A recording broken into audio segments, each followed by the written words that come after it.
I really wouldn't, but you know what I mean. Hey, a 20 is a 20. All right. Pre-show. All right. This is the Ransom Izzo here on Spreely Media. Good afternoon. It's Wednesday, the 7th of August. If you're watching live, welcome, depending upon what platform you're watching. Hey, how are you? If you'd like to get involved with the show, we got an awesome chat. It's called the Ransom Izzo Show Chat, which you can find over on any link description of what you're watching right now. Over in the chat, we're warming up, right? We do a pre-show to warm up the pipes. Over in the chat, we have, I closed that out, sorry. Bev, Kelly Wilson, Beto, April Schoen, Tamika Brown, Sarah. All right, keep in mind, I don't know what your guys' position is on Mercury retrograde, but think about something. We are in Mercury retrograde, and if you believe that the moon controls like water and all that stuff, then you can look at the other planets. Yeah, bottom line is, I am in a hostile mood, and I'm blaming it on Mercury retrograde. All right, today's show is brought to you by Angie'sWick.com. Is your hair thinning or dull skin is happening because of menopause? Have you been trying those powder collagens and not seeing any results? Well, hey, listen to this. Kickstart Collagen and Elastin products rev up radiance. They visibly reduce fine lines and wrinkles, which is always good, especially if you're abroad and you're aging. You don't want that. You want your visible fine lines. You want to be smooth, let's just say as a seal's ass. Because we don't want to say baby's ass, because we want to be accused of being pedophiles. Visibly reduce fine lines, wrinkles, and boost hydration, because you need to be squirters. For all-out gorgeous skin with beauty, focus, and collagen. Our clinically proven collagen drink enhances your beauty with a combination of unique benefits you simply can't find anywhere else. Made with zero artificial colors, flavors, or sweeteners, visit Angie'sWick.com. That's Angie'sWick.com, or email Angie at Angie'sWick.com. And then don't forget, it's Wednesday. That means the Burn Pit Podcast boys are joining us. You can listen to them live every Monday at 4 p.m. Eastern for some actually pretty damn good, educational, intense, could be controversial topics, but not so much if you're an intelligent human being who actually shuts the fuck up and listens. Then you realize it's not so much controversial as it is stuff you need to hear. And it's all for a good point and cause. All right, make sure you go to Spreely.com. Check out everything there from all the other shows we have on there, the social media platform. Ways to donate to the show, because we're 100% fully listener and viewer supported, and share. All the links to share. So we love you guys, and let's have a show here on Spreely.com.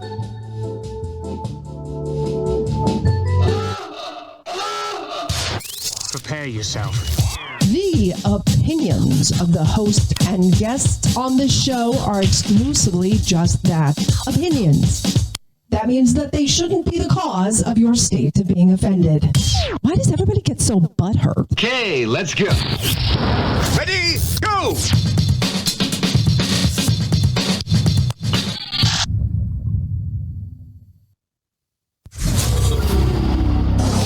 Sit down, shut up, and pay attention. This is the Ransom Izzo Show with your host, Dominic Izzo, from porn to politics. We touch every third rail we can find. You might want to put your headphones on so your mom can't hear this. It's been called the most entertaining 60 minutes on the internet, and it starts now. Let's do this. All right, good afternoon. Welcome. This is the Ransom Izzo Show here on Spreely TV. All things speak freely. If you're watching on your Roku, your Fire Stick, your Apple TV, or if you're listening in a podcast version and you're like, I can watch that on my stuff? Yes, you can. You go and you download the Spreely TV app for your smart TV and you enjoy us there. Otherwise, there's many other ways to enjoy us. Welcome, gents. This is now this is the butt of a joke. Every Wednesday, this show pretty much is a fag, a cuck, and a Jew hater walk into a bar and ask the bartender what time's the show on. I mean, that's what it fucking is. Put yourselves in whatever order you want. Great to be here, Dominic. Sorry I missed last week, but I appreciate you always throwing me under the bus and telling me I'm either in a truck stop or a Dairy Queen somewhere behind the back alley. It's fantastic. I'm clearly the cuck, you're the fag, and he's the Jew hater. So that's how that winds up going. I went through trying to pull up like many different topics to talk about today, because the good thing you guys are a different type of show when I have you guys on as guests, because I know we could talk about anything, but the problem that I put onto your shoulders thinking that you think like me is, why the fuck are we always talking about this stuff? We can't change anything anyways. And it's like, I want action. I want action like crazy. So I actually want to ask a different question today and see how you guys handle stuff. I was looking at mostly the common sense asinine reactions that we all do, right? So I pulled off Instagram yesterday, and I kind of swore to myself for the next 70 days until I gave myself a deadline date, October 15th. I'm going to post on Instagram. I'm not fucking answering DMs, and I'm not even looking at the comments. So I will not be on there. That's because over the weekend, I was in the most hostile, aggressive mood. I don't know where it was, and I'm not on trend. So it was like, where the shit is this stuff coming from, dude? It was fucking amazing. And I got more stuff done, too. So, like, the more I'm offline, dude, I did so much damn yard work. I dug a fucking post hole, and I installed a mailbox on Saturday. I'm like, dude, I'm doing some real man shit when I'm not online. Well, my point is, as I'm looking at all the arguing everyone is doing, trans boxer in the Olympics. Well, she's not really trans. She's just this. And we're all arguing over it.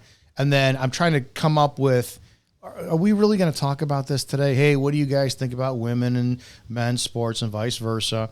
I just put up another video online to where a female Chicago cop points her pistol out of a moving paddy wagon at a mob full of street takeover teens, which you can't do that. It's non-deadly force related, but people are so frustrated in the comment section. They're like, yeah, we need more of that.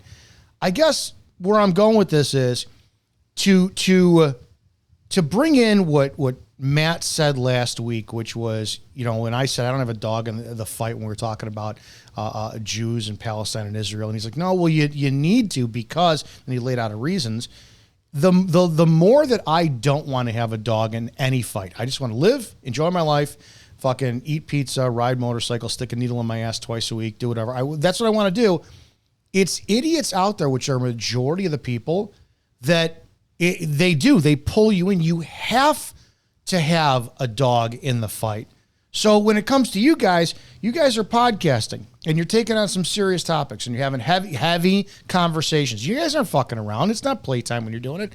So when you willfully take on these topics where you have to have an opinion, and that opinion is has a foundation in you guys die on the hills of what you bring up.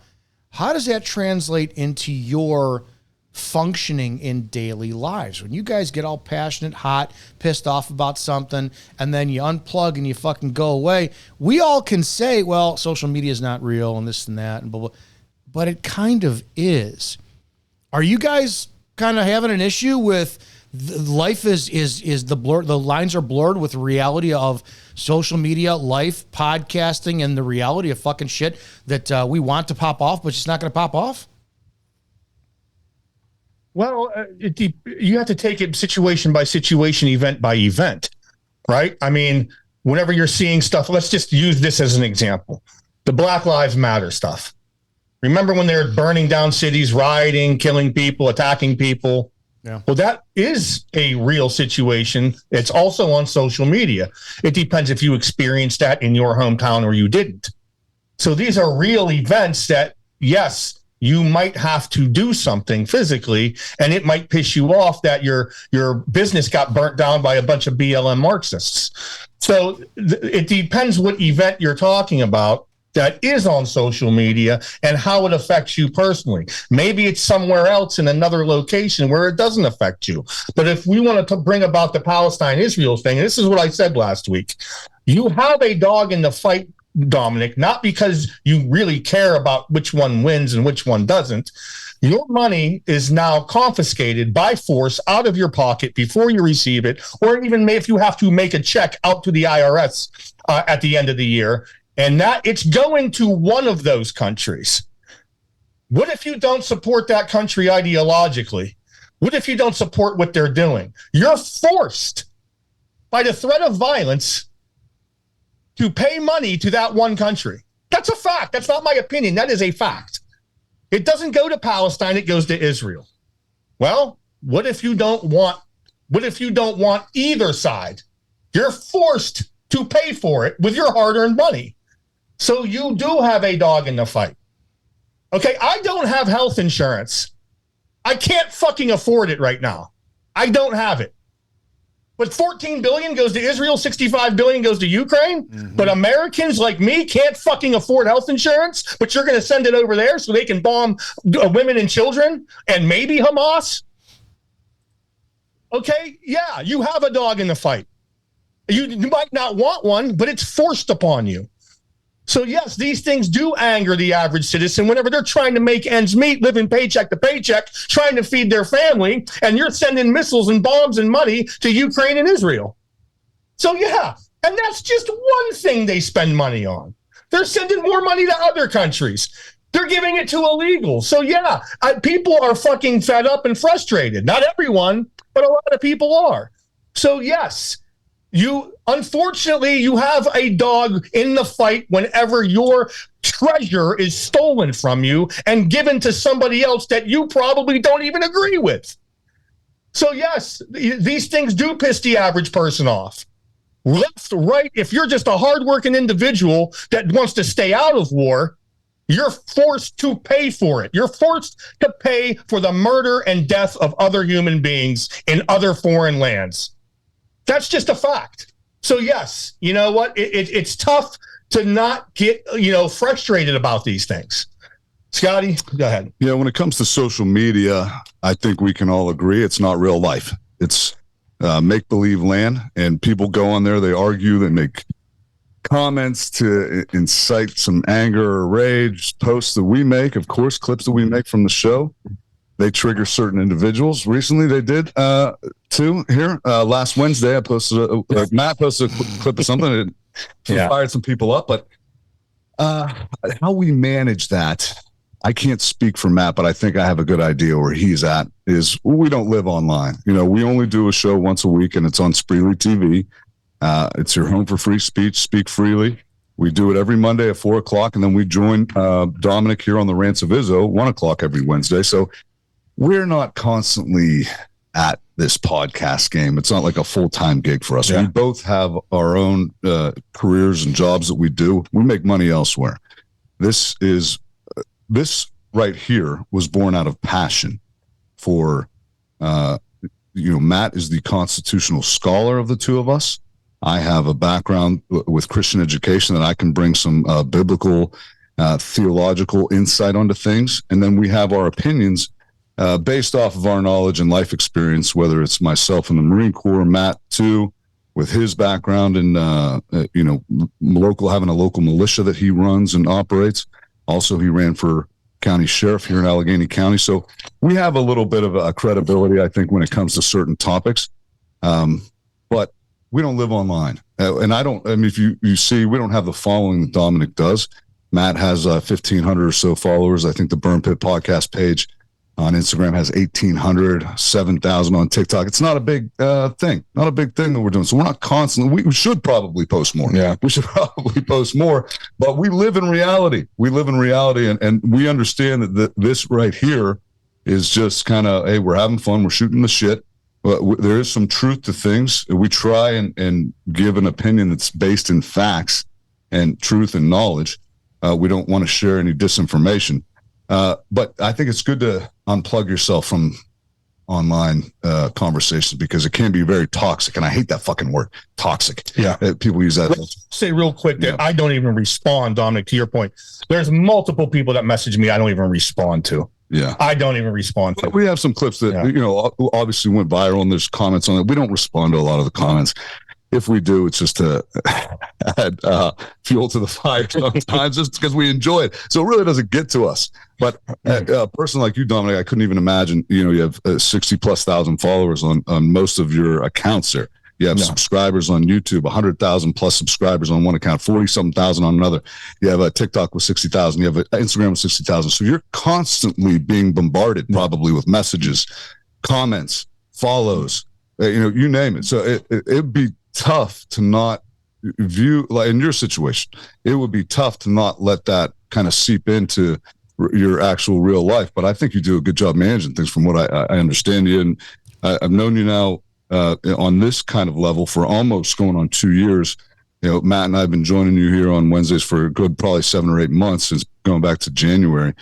But from what I do know of you, you're a good dude. I think your heart's in the right place. I think that managing that would be tough from your vantage point. I knew I needed a break the other day when I sat there and I put Stephen King, who didn't love Stephen King growing up in the 80s and the 90s, right? And then you see he's just this raging liberal, and it's like, dude, just shut the fuck up and write. And then everyone wants to glance over the fact every time he rips on Trump, it's like, dude, you wrote that the female main character in your book, It, had to do a gangbang in order to save the world at 13 years old. Nobody talks about that, right? And so what's going on in your fucking head? But I sat there and he puts up something like Trump violated his gag order. And I had to test it, right? Because I don't have a very big Twitter. So I posted on Twitter a response to him where I had said, you're just upset that he didn't violate you by making you gag on his cock. Well, all right, put it on Twitter, gets like 30 likes, this and that. So I like to lately screenshot my Twitter posts because I do say what other people want to say, but they're too afraid to because they're going to get, fired from work and all this shit. So I posted it on Instagram, and it gets 2,500 likes in like 2 hours. I'm like, oh, shit. And I'm like, you got to stop for a second, because where's the line that says, and how long is that line going to be very clear to where, yeah, we could do stuff online a couple times a week, post here and there, have some fun, but the reality of what our income is and our daily lives is physical, tangible people interacting and whatnot, where you pretty much are on your best behavior. And online, you're not. When you go to online, it's like if you haven't seen the movie Ready Player One by Steven Spielberg, great fucking movie. It's a chock full of 80s pop culture. But that's what it is. You go to the oasis of social media. It's a free-for-all. But that's where a lot of us, that is our reality.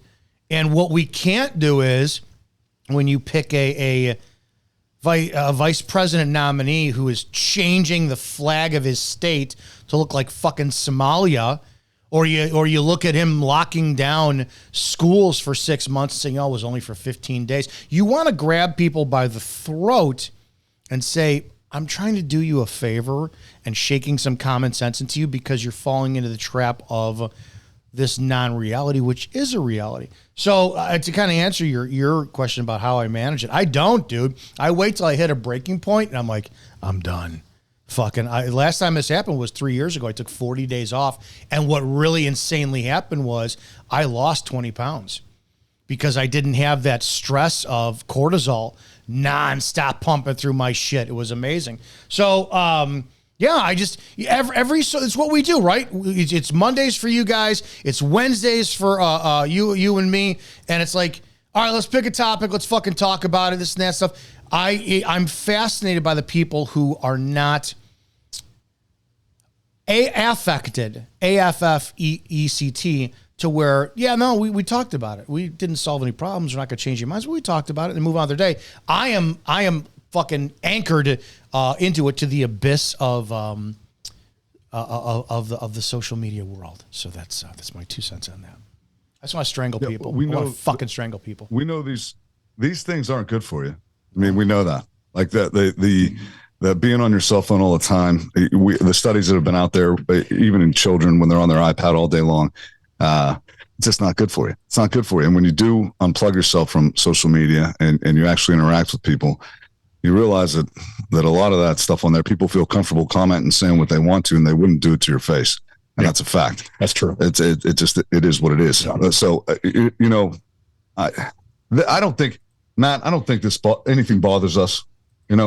We got comments online. No, these comments. It doesn't bother us at all. We don't sweat anything like that. In fact, Dominic, if I may take 5 minutes and kind of break down the situation with this gentleman from Monday that you had on your podcast.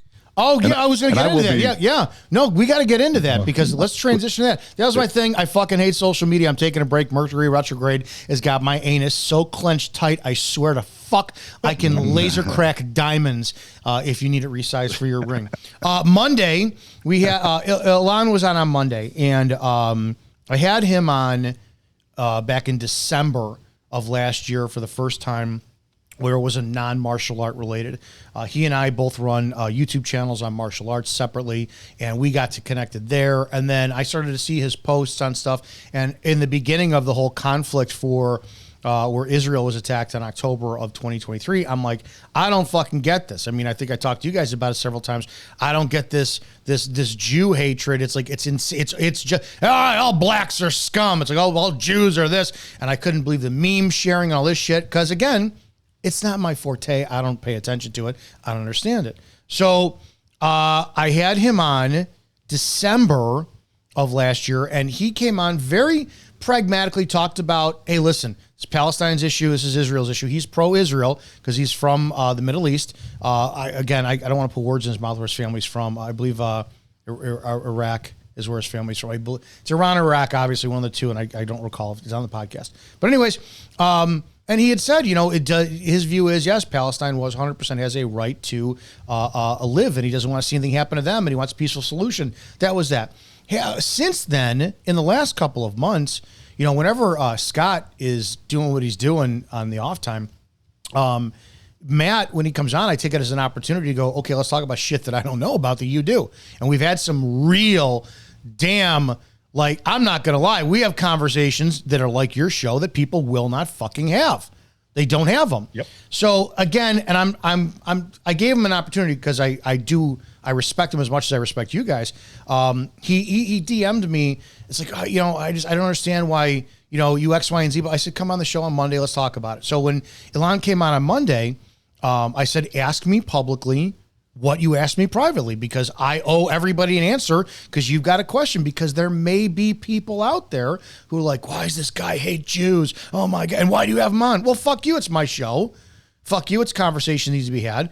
I don't know if you listened to the entire show, but I want to open the door up for you to respond. Yeah, the floor is yours to respond to whatever you want to. And I told him many times, I hope he follows through, that I think you guys need to have a discussion, because that would be an awesome fucking podcast to have you guys on with him.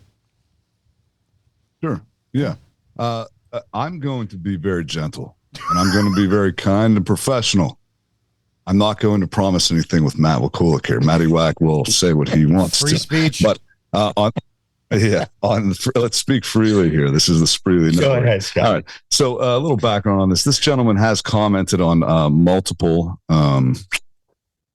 reels, clips, shorts that we've put out there.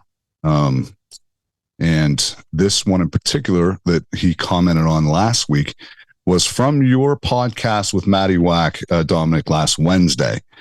And you guys got into a lot of interesting topics. People that don't know the background of World War I, World War II, and how Israel became a country in 1948. To understand that, I think Matt's point is very is the correct one, which is, to have an understanding of World War II, you have to have an understanding of World War I. You can't just go into World War II history without having a background. So he brought up the Havara Transfer Agreement.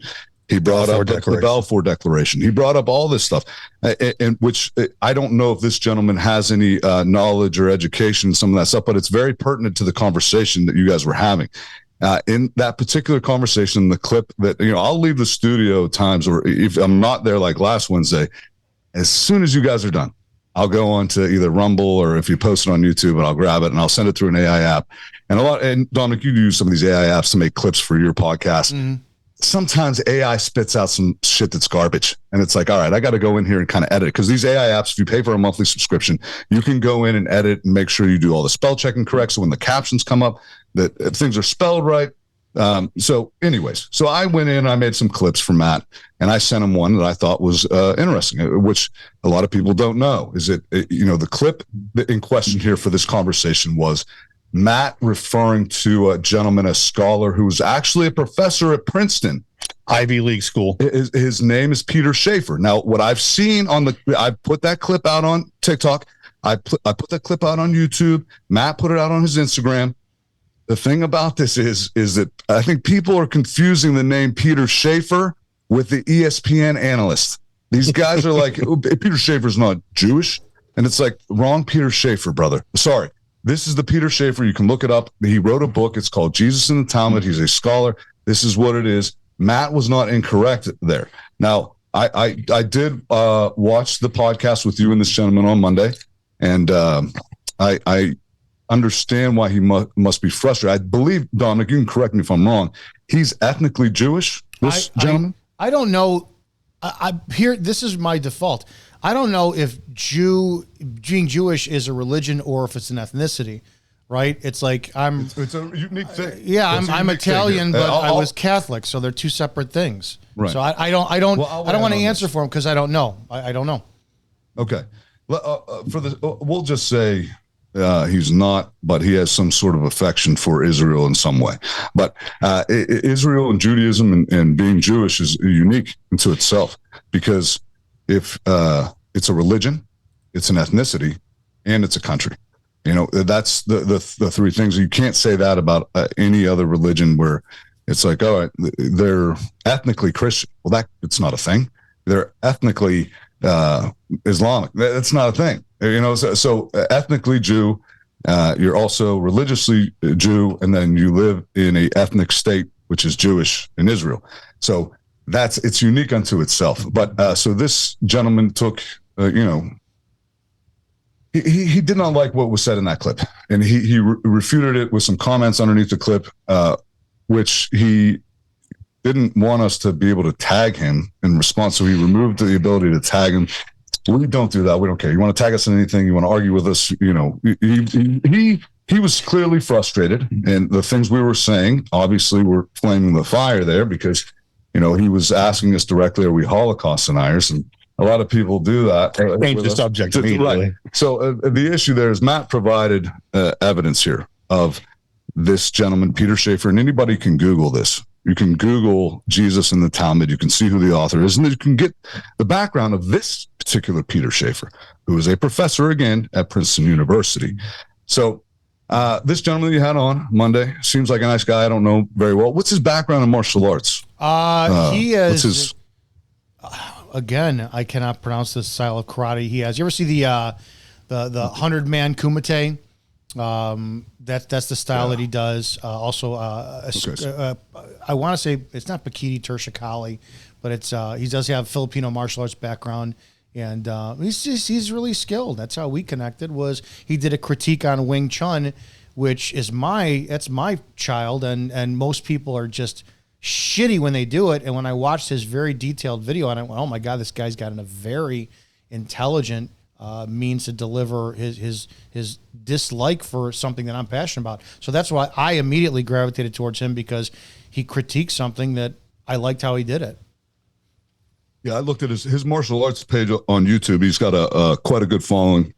Yeah, his content's not bad. I got nothing negative to say, and you're not going to hear me say anything negative about the guy here in this conversation, because I'm not coming from a place of anger, resentment, rage, anything like that. I'm just breaking down what happened here. So this gentleman, he said some things to us. He was frustrated in the comment section there. He called our podcast garbage. He said we should just quit, that we should just walk away from it. Nobody watched your shit. It's dumb. And then he DM'd me privately and said, hey, can I be a guest on your podcast? Which is weird. So it's like, hey, your podcast is shit, but let me be a guest on it.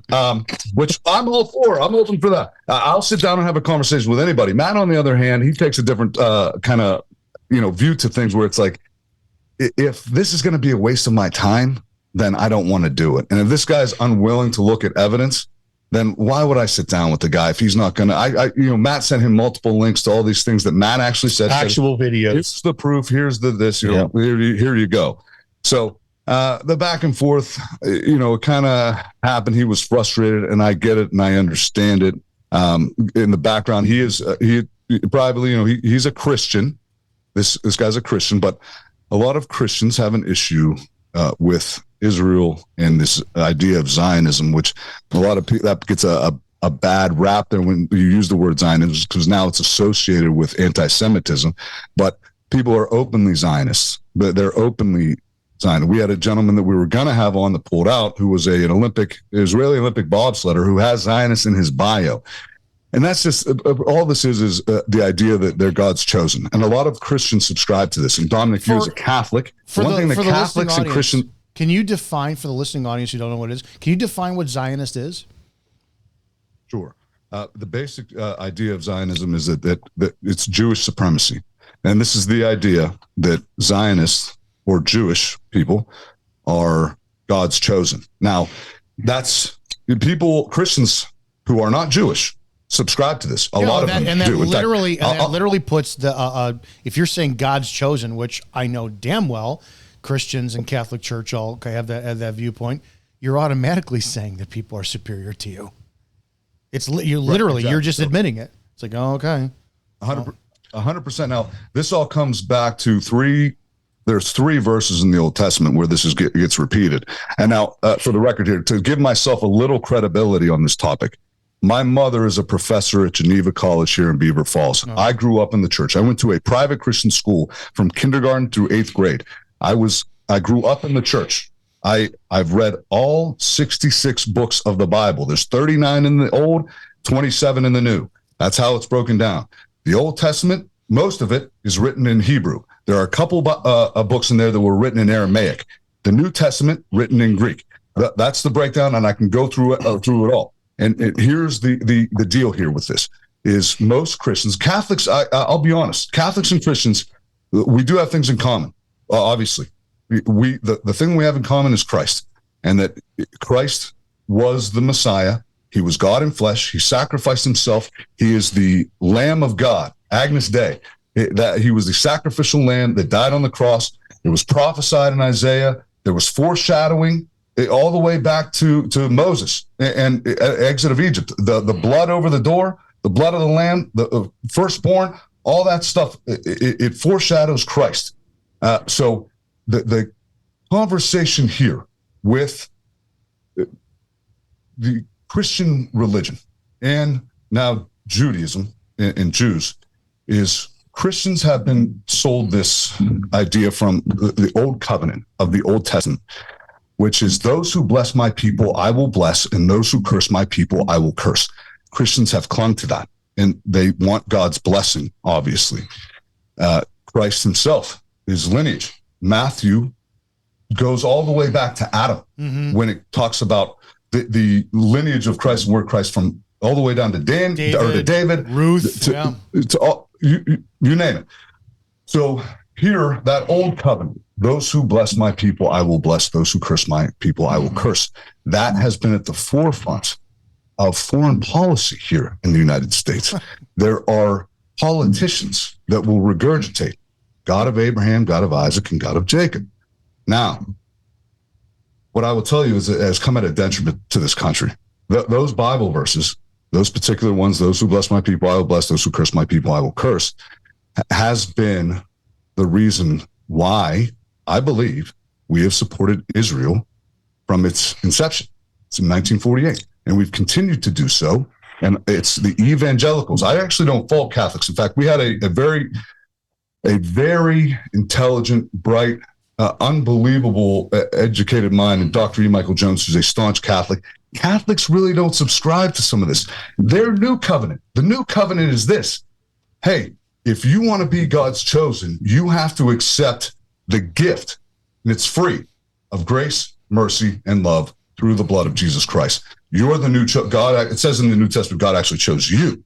And you can look through the New Testament and what it says about even Christ's opinion when it comes to Jews, or Paul's opinion. In fact, Dominic, if you want to, you can pull up a verse. It's 1 Thessalonians 2, chapter 14 through 16. So hang on, Paul very explicitly says that the Jews killed Christ. Okay? Now, they've rejected the Messiah. They rejected the prophesied Messiah of their people. They also reject the Holy Spirit. In the book of Acts, in chapter 2, 3, 5, multiple times in there, Peter, as we know, the Pentecost happens, the Holy Spirit falls on him. He becomes bold. He goes out into the city. And here people think that they're drunk because they're filled with the Holy Spirit. And he goes, no, it's 9 a.m.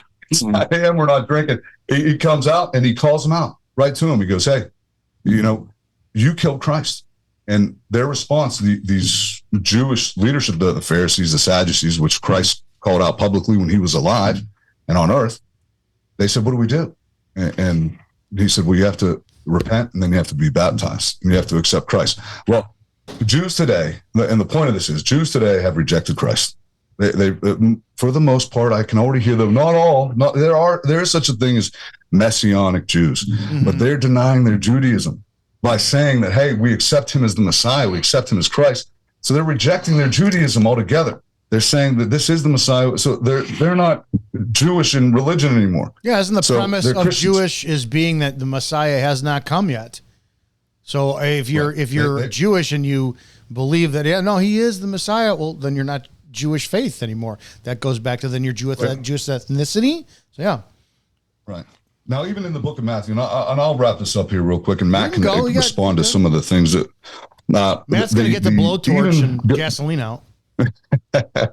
Even in the book of Matthew, I believe it's chapter 3, a lot of these Pharisees and Sadducees, they're and you people can go and read this, and it's kind of implied here by the way they're talking with Jesus. In fact, Jesus responds to these claims. They're saying, hey, we're special. We're the seed of Abraham. We're the seed of Moses. We're unique. We're the chosen. And Jesus' response to them, and I'm sure you remember this, Dominic, is God doesn't, and this is paraphrasing, God doesn't care about your DNA. He can raise up stones. He can raise up stones that are the seed of Abraham. He doesn't care about your DNA. So this idea that Jews are the chosen, and they believe it wholeheartly. And a lot of these Jewish people, they're not even really religious. They just believe they're God's chosen, that the rest of us, which they would refer to as goyim or goy, are like cattle. The word means cattle. The word literally means cattle, that we're subhuman. And here's the other unique thing here. And I'm sorry, I'll wrap this up so Matty can get going here. But it's a strange thing to see. Even my parents, who you would classify them as Christian Zionists, they have bought into this. They donate to Israel. They give money to Israel. They believe that they're going to get blessed if they continue to bless Israel, which our take on that is show me where the blessings are. We're $35 trillion in debt. The sexual morality is rampant. The moral degradation through the country is insane. I don't know where the blessings are. Show me where the blessings are. But here, for 8 years, while Barack Hussein Obama was president, I railed on Islam. I railed on Muslims in general. And that's post 9/11. A lot of people did. I was guilty of that. And I always thought that Barack Obama, at the very least, was a Muslim sympathizer, because at the time, what I believed or knew to be true is that you only change your name if you convert to Islam, right? So Cassius Clay, he became Muhammad Ali. Lou Alcindor, he became Kareem Abdul-Jabbar. Well, Barry Soetoro is the real name of Barack Hussein Obama. And I thought to myself, why would you change your name if you're not going to convert to Islam? So I always thought, this guy's Muslim. Of course, the Hillary campaign in 2008, when they were primarying with each other, she's the one that put out that photo, by the way, of him in like some Muslim garb. And I thought, oh, well, he's Muslim. And I used to sit down with my dad, who now is 76. This was 10 plus years ago, and him and I would just bash Islam and Muslims and say it's not compatible with the Constitution. How can you have a group of people that think that, we're less than, that, we're just, infidels. I couldn't wrap my head around, it's not compatible. Christianity is compatible with the Constitution.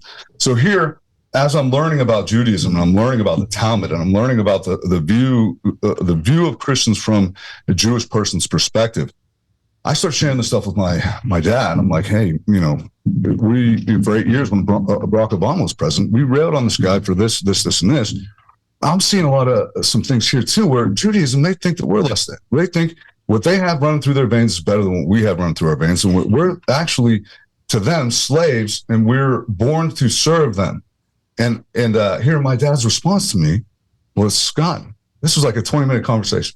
He goes, Scott, are you becoming anti-Semitic? And I thought, holy crap, the indoctrination that Christians have when it comes to this fervent love and support for Israel is so ingrained in them, and the country too as a whole, that even if you question some of these things, you're immediately, by my own father, have you ever noticed called an anti-Semite? Have you ever noticed the hypocrisy of Christians, though? We love Israel and the Jewish people, but they're going to hell unless they accept Christ. It's insane. True. So, between the three of them, Muslims, Christians, and Jews, Christians are the most passive-aggressive ones. They still do the whole thing. We're better than you. You know, I disassociated myself with Christians because I follow Christ. He's the only way to get to the Father. End of story. Right. You know, I actively. You go ahead. All three are from the Abrahamic religion. It all stems from Abraham in the Bible. And you can find that in the book of Genesis, but they all stem from there. But to wrap up my end and let Matty go, but my thing with this guy is I don't mind having the conversation with him. Again, I don't know what credentials he has academically to refute this Peter Schaefer, who has actually written about the Talmud. And again, it's not the Peter Schaefer that's on ESPN. This is a professor at Princeton and you can look him up. But Peter Schaefer is the leading scholar of rabbinic Judaism and early Jewish mysticism in the world today. He has impact on Jewish studies in Germany, United States, and Israel, and his impact has been enormous. First thing that comes up when you look up his name. Yeah. Go ahead. So wrap this up. I'd be more than willing to have a conversation with him. It's just most people aren't open to receiving information, especially when it completely, for me, when Matt starts sharing the stuff with me, I had to go into it with an open mind. I had to understand that throughout my entire existence as a human being, I adopted Christian Zionism and I didn't even know it. I thought to myself, yeah, Jews are the God's chosen. Yep. Yeah, we're supposed to support Israel. That's why I had Matt answer about it, because all the way back from Catholic grammar school, if you cracked a joke about Jews, we told more black jokes and Jewish and Polish jokes in Catholic grammar school than anywhere else. And the ones we were quiet the most about were the Jews. You didn't crack them because you were worried about the nuns hearing you. The black ones, you're like, okay. The Polish ones, okay. But it was even back, and we didn't know why we were supposed to be so reverent of the Jewish culture. When the point for Matt coming on Wednesday in that conversation, I took that direction was, all right, I don't know about this shit. I need to hear it, because like the government does not want to talk about how many thousands of black slave owners there were during the advent of America and how bad slavery is. And we don't want to acknowledge the shit right there. And we can make stuff up, right? We're always exaggerating. I'm okay if you said, hey, listen, two people murder in the name of somebody's ideology or religion is bad. If you said 6 million people were killed in the Holocaust, I would go, that's horrible. If you said 400,000 people were killed in the Holocaust, I would go, that's still fucking horrible. My question is, I don't put it past a group of people who are highly intelligent to manipulate the emotions of many by saying, yeah, 400,000 is pretty bad. Let's say it was 6 million. You're not denying it if you're coming up and saying the numbers are askew, but what you are saying is, no, some people are really fucking smart. They know how to manipulate people. I've been manipulated, so I want to hear the truth. So that's why I asked Matt to go. And yes, and I'm going to just jump right into it. The first thing is with Peter Schaefer, I think his main problem his only problem, he's not Jewish. Okay, even if you ask the chat GDP, it says, yes, he is. I even shared a video where he admits he's Jewish. Let's just say, for argument's sake, he isn't. Let's just say he isn't. He is the leading world voice on Jewish studies, Judaism, rabbinic studies, and all Jewish works, including the Kabbalah, the Jewish mysticism, the Zohar, and the Talmud, which, again, I told you about the book he wrote, which nobody of any large capacity that anybody that I even know of disputes anything that Peter Schaefer wrote in that book. That being said, I also shared, and this is in our little three-way chat, and I posted it on my story, 2 videos of 2 Jewish rabbis literally saying that same fucking thing about Jesus boiling in excrement. These are rabbis admitting it on fucking camera. Are they anti-Semite, Jew-hating Nazis, Scotty? They can't be. Okay. That being said, he offered no rebuttal with any evidence. He just simply said, I'm wrong. I showed the evidence to where I am right with voices of rabbis on fucking camera. Multiple ones. Next topic. He wants to, apparently he said something about the Holocaust, and he's trying to call me a Holocaust denier or whatever. And this is the main problem. If you are going to say the Holocaust and it really happened. So now you're using words that are absolutes, the and it. Dominic, if I said to you, do you believe the Battle of Gettysburg happened? Yes. Yes or no? Yes. So then you agree, Dominic, you agree that 12 million Confederate soldiers were killed by the way of Abrams A-1 tanks and Apache helicopters. You agree with that, right? Those didn't exist, Matt, at that time. They didn't exist at that time. So you're a Battle of Gettysburg denier. Do you see what that's a valid. You can call this event. Yes. Right. You can call this event whatever the fuck you want to call it. That's fine. Which that word associated with that event did not even exist until the late 60s, early 70s. This is a known fact. True story. It didn't even exist. The word existed. Associated with that event did not exist until late 60s, early 70s. Number 2, this gentleman you had on, never disputed any fact that I gave with any evidence, documentation, or everything. I came on your show and gave you names, dates, individuals, researchers, what the government did. I gave you everything that anybody can research. Everything. He didn't dispute one thing with any evidence whatsoever. Well, not a single thing. What was interesting is that last Wednesday's podcast, Matt did break down the law of return.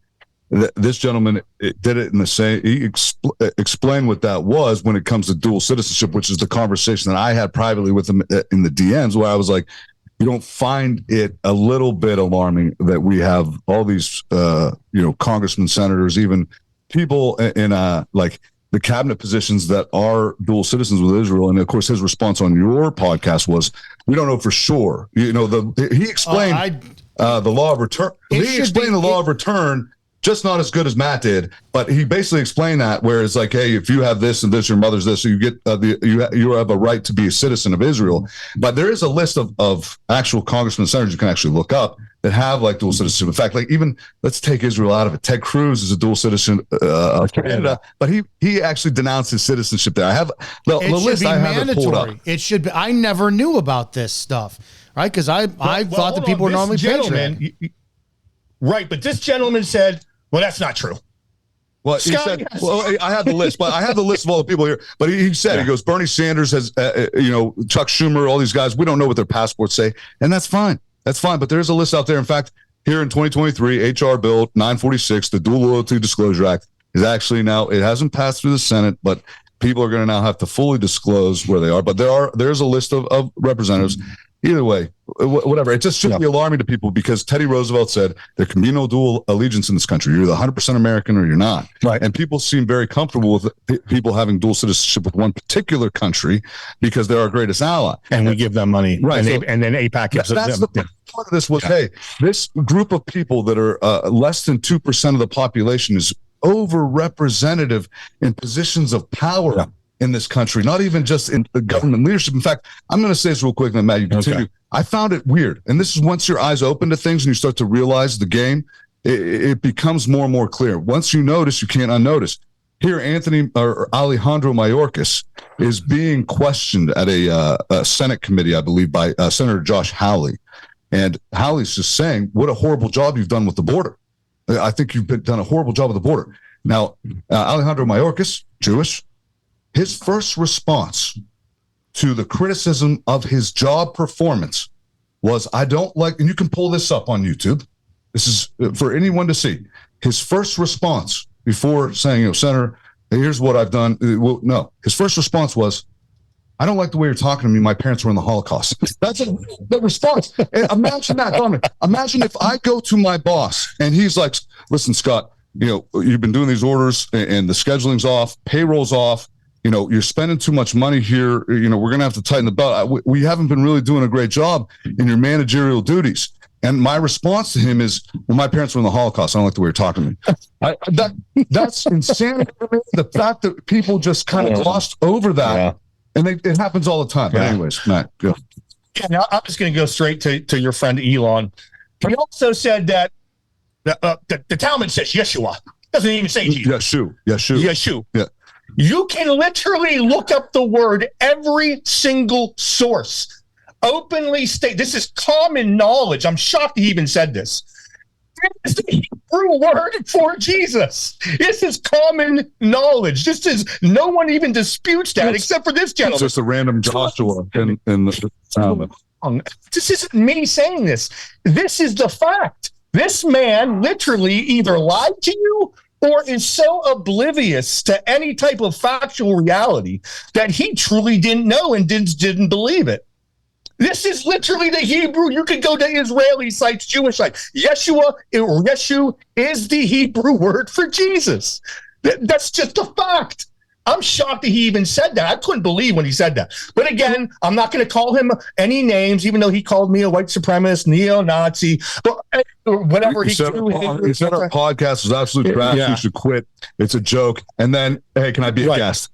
Hey, your podcast shit. Let me be a guest. He said, I go to neo-Nazi websites to get my information. It's funny because he never even listed the websites that apparently he knows that I go to. Right. So, and prove that they are neo-Nazi. So again, this is all conjecture on his part. It's all anecdotal. He provided not one single shred of evidence to dispute one thing that I said. And in our little chat and on my stories, which I tried to tag him, but he removed the ability. Right. I've shown all the videos, all the clips, everything that I'm talking about now to prove that what I said is factual. Only one of us can be correct if he's saying I'm wrong.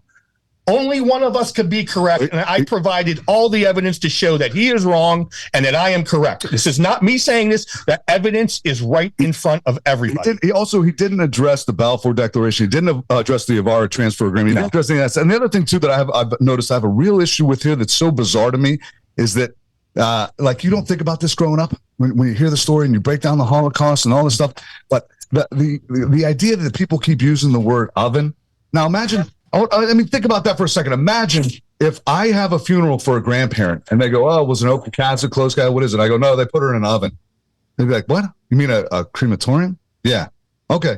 Well, why do we, this whole narrative is just so trigger words. It's so designed to make people go, oh, we can't say anything bad. Can't say anything. If we question this or we say anything bad about it, it's just, and that was evident in that hearing with Alejandro Mayorkas.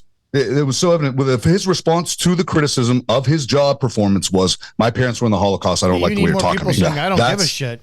I'm tired. That's the whole, you're racist. We'll go fuck your mother. Yeah. I don't care about this shit. It's you're a Holocaust denier. No, I want truth, man, because I believe my government will lie to me in any way possible because they have. And it blows me away. You can give an insane amount of power to people 6,000 miles away that you'll never meet if you say the right words and get all the way. I remember my mother when I was 9 years old telling me how bad Adolf Hitler was because they took 9-month pregnant women, lined them up against the wall, painted targets on their stomach, and used them for target practice. And I was like, oh, I remember that visual as a kid. Mm-hmm. And as the adult I went, okay. Yeah. To be this good at Dominic, go ahead. Okay. I did send you something to watch. I have to watch. And I know you have. Listen to me. I know you haven't gotten to it yet. It's totally fine. And it's a 10-part thing, and you can watch one part at a time. And I promise you, And I want you to text me whenever you want. You have to watch that, and it's banned on YouTube. The link to its website is banned from being posted on Facebook and Instagram.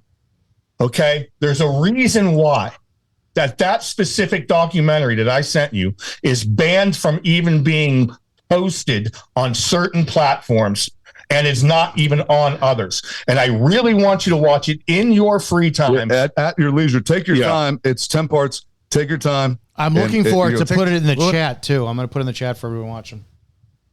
Yeah, and here's the thing. I don't care if someone disagrees with what I say. I really don't. Show me with evidence where I am incorrect. I provided sources, evidence, documents, dates that anybody can look up. No, and even if you want to take the Holocaust thing, it's a mathematical impossibility. This isn't even me talking. This is science and math. Even the reduction that we talked about, Dominic, from 4 million to 1 million at Auschwitz, they only had 12 crematory ovens.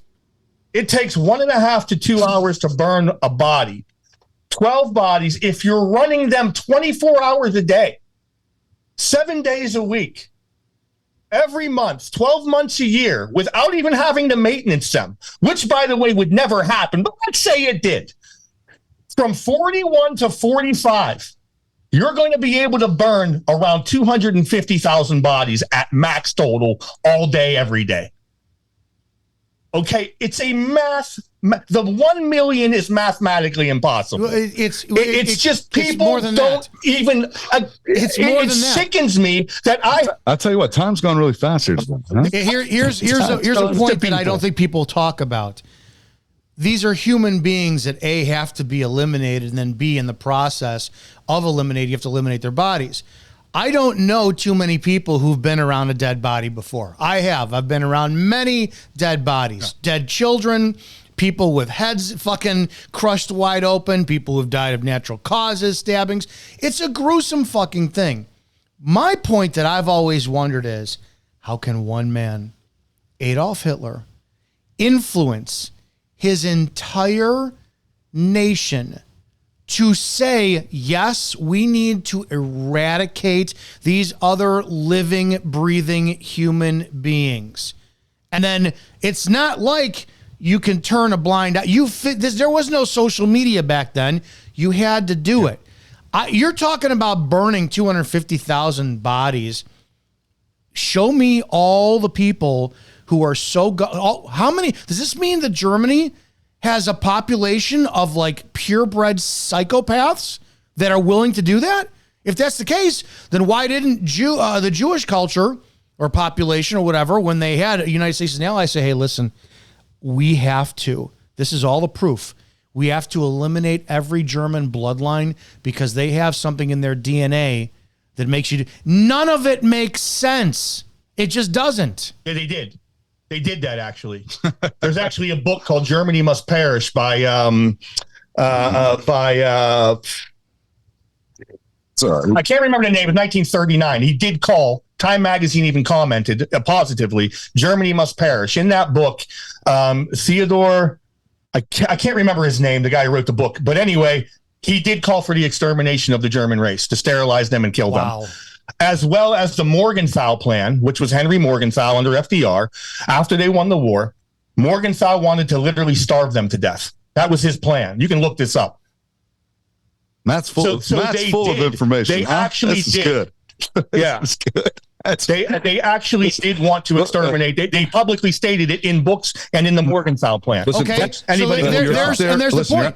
Where's all the people who are willing to go through with that, right? You have other people who are willing to have other people do it, but in order for the claims of the Holocaust to be at the mass, 6 million people means you literally need a nation of sociopath psychopaths. And I do not see more than a couple of hundred people who would be willing to do such fucking things. You're talking, you would need tens of thousands of people that would be willing to commit murder on that level. I don't fucking see it happening.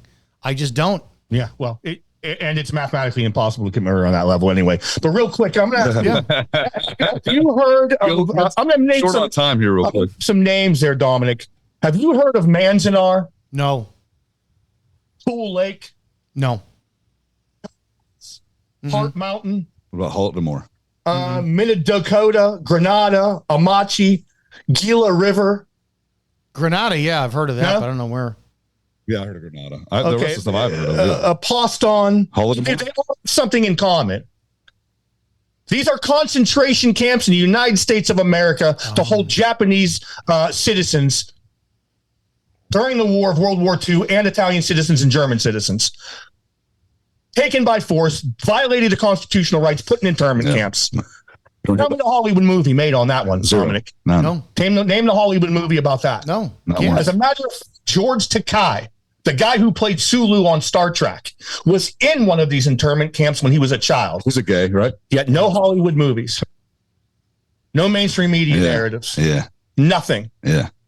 Remember, there's only one thing being pushed about World War II. Yeah. And it's constant till this day. The Holodomor for me was crazy to find out about that. The Holodomor was a forced starvation of 7 to 10 million Christians that the UN actually recognizes, but will not call it a genocide.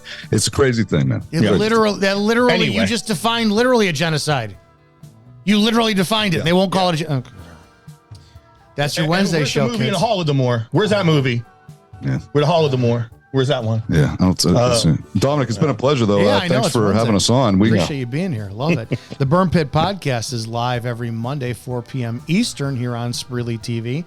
Might be time for like a Monday, Wednesday, Friday show or something. You never know. Yeah, who you guys have coming on this Monday? This last Monday, we had the author of The Analog Parent, Raising Your Children in a Digital World. We focused mainly, we had some topics on current events, but we focused mainly on the boomer generation and the effect that they've had on culture today and society in America. This Monday, of course, will just be me and Matt, the two of us together talking about what we talk about. Yeah. Jew hating, clearly. You're big Jew haters. Holy shit. Guys, we hope you appreciate this. Make sure you follow the Burn Pit Podcast on social media. Maddie Wack and Scott Sieverts. Check them out as well, too. Have an awesome damn day. Go out and do something for somebody today. And if you can't help them, don't hurt them. And we do have that link that Matt sent into the chat. So if you're not a member of the Rants of Izzo show chat and you want to see that link, go get in there. See you guys tomorrow.